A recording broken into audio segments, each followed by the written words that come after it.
Japanese cars are often massively overlooked in the Irish market because, well, we got stung with them many years ago, back in the 80s, when there was a lot of Japanese import cars here.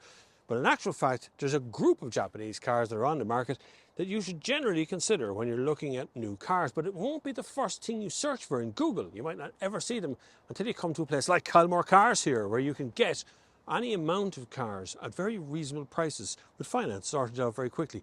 By the way, this video is sponsored by Kylemore Cars.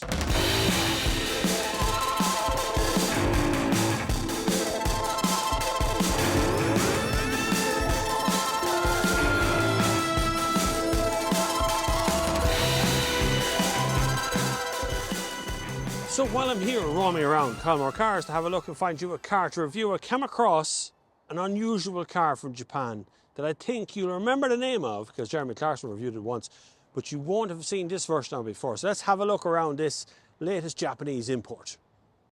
This is actually generation 3 of a Nissan Cube, and it might be the last one we ever see, because this is a fully petrol automatic version of the car. These Japanese import cars are often massively overlooked, and I know it might not suit your taste visually to look at, but they're often designed in such a way that makes them far more practical than what European car makers actually do.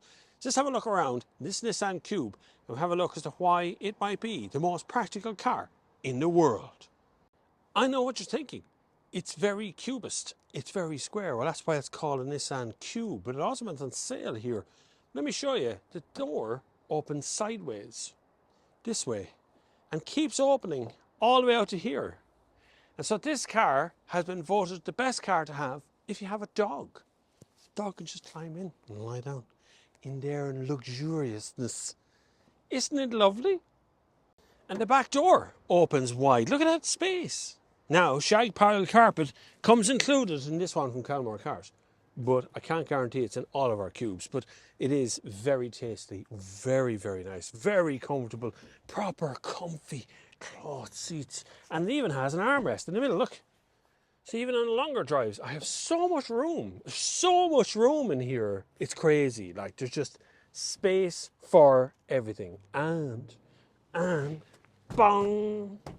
That's that. Done. Easy peasy. Lemon squeezy. It all just flips up out of the way and it's all done for you. Easy. Pull the cable and you recline the seat. So if I pull this cable here, I can actually lie down. Can your European car do that? Don't think that up the front is left out either. Look at that space. Look at the size of this thing. It's huge. It even has the wrappers on the sun visors from the factory in this one.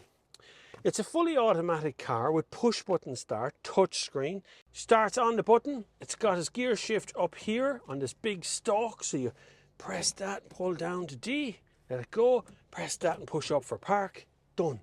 Flat floor in that respect. So there's no gear stick here interrupting the whole area. So when you pull that out of the way, it's actually a bench. It's all joined up with a cup holder in the middle of it. You can't put a third person in the middle of these, by the way. There isn't a seatbelt for them. This has very practical here, very practical in there. There's door pockets, there's 4 electric windows, there's central locking, there's windows so you can turn off the windows in the back so the kids can't open them. It's all thought of in this car, just not on sale in this country normally. But it is here in Kylemore Cars for $8,950. I can't say anything wrong with it. But I do want to do something though. And let's go for a little spin in it, see what it's like. So as we research different modes of transport, you know, with electric and petrol and diesel and hybrid and hydrogen and all these different things that I've reviewed on my channel, I'm always acutely aware that cars like this have existed all along. And we just ignore them. We just go, nah, you don't want them. There's a foot brake. You don't want to know it because it looks weird. Well, you know what? Nothing at the moment looks weirder than some of the electric cars that are coming out. This looks quite plain in comparison to some of the electric cars that are sitting out there right now. Anyway, let's go for a little spin in this one and we just see what it feels like on the road to drive the Cube. Let's hope I have enough petrol because we're back into the dealer levels of petrol as per usual, but should be enough for a little test drive. Now look, this is not going to be exciting. It's powered by a 1.5 litre petrol. So it's not going to be groundbreaking, but it is going to be economical for its size and incredibly practical for its size as well, because it takes up such a small little footprint that you have to remember that this car is tiny. But in here, when I'm driving, the indicator's on the other side, when I'm driving the car from inside here, it feels like a big car. It actually feels like a substantial car on the road. Now the gearbox is a manual kind of gearbox. So what I mean by that is you can feel the gear change, and I can feel that little change, but I think that's going to be okay, because this is a city car. Still the indicators on the right hand side, which is still kind of weird for Europeans. Like, this is lovely. Why would you not want one of these? Unless you don't like the look of it. I like very quirky cars. The quirkier, the weirder looking, the more fun I think they are. I think it just, somebody had to sign off to say, yeah, that's good. And not only once, but 3 times. This car is 3 generations old. The first one didn't look so cube.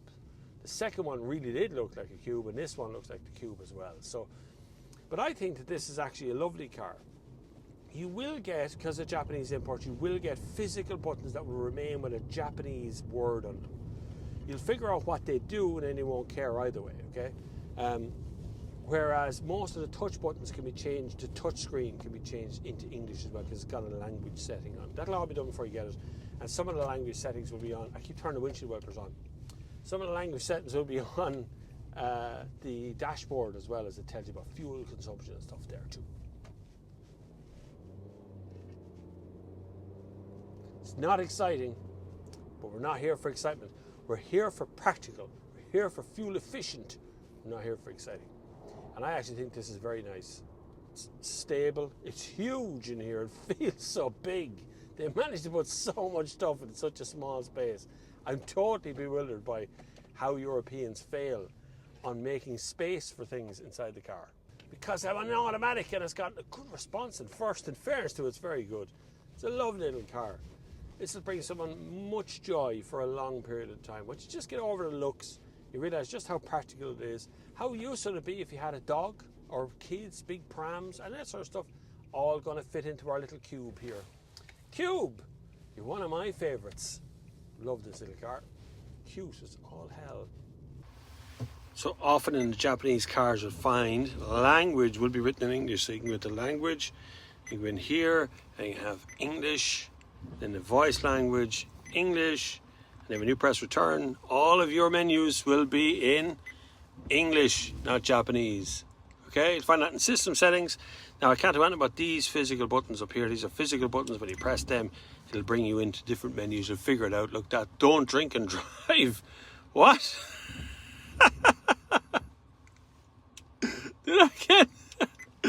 I missed it. It's gone now. Anyway, so you see, you'll come in here. If you go across one, and then you might find info and settings, system settings, then you find language, then you change the language to whatever you want. So you find that this little cube is now fully English, which is what we wanted to do, you know, so simple as that. That's your sat nav there.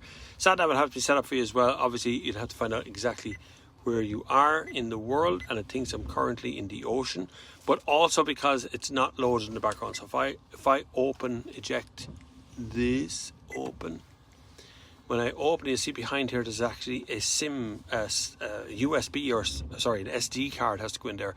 That SD card is to do with the sat nav, so you have to install that yourself. So you can get that closed again. Cool, huh?